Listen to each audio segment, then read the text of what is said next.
अस्सलाम वालेकुम मेरे दोस्तों, बहुत ही प्यारा नुस्खा लेकर हाज़िर हुए हैं आपकी खिदमत में, जो कि रंग सफ़ेद और होंठ गुलाबी हो जाते हैं। मेरे दोस्तों, बिला ताख़ीर अक्सर हमारी वीडियो आप देखते हैं, हम टाइम ज़ाया नहीं करते फजूल बातों में, तो डायरेक्ट हम फार्मूले की तरफ आते हैं। तो मेरे दोस्तों, करना क्या है, सबसे पहले आपने रूटीन बनानी है। 15 दिन आपने 2 टाइम खाना खाना है, 1 टाइम फ्रेश जूस पीना है, किसी भी फल का हो, मिक्स फलों का भी हो, तो आपने फ्रेश जूस पीना है। कितना पीना है? जितना आप हज़म कर सकते हैं, ज़्यादा भी नहीं, कम भी नहीं।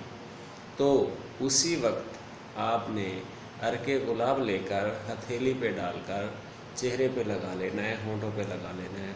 तो आपने कोशिश ये करनी है कि आज जिस टाइम आपने जूस पिया है उसी टाइम आपने अर्के गुलाब लगाया है, कल भी उसी टाइम, पूरे 15 दिन उसी टाइम पे करना है। तो इंशाल्लाह पूरे 15 दिनों में आपको ज़बरदस्त रिज़ल्ट मिलेगा, आप हैरान रह जाएंगे। बहुत ज़बरदस्त फार्मूला है ये, आप आज़मा कर देखें और फिर हमें बताना। अगर आपका काम ना हुआ तो हम आपके पैसे वापस करेंगे। इंशाल्लाह आप आज़माएं, देखें और फिर मुझे बताएं। बहुत ज़बरदस्त चीज़ है। हमेशा कोशिश किया करो कि जो चीज़ जिस टाइम पे आज की है कल भी उसी टाइम पे हो, परसों भी हो, ताकि वो अपने हिसाब से 24 घंटे अपना वो काम करती रहती है और उसका रिज़ल्ट अच्छा आता है।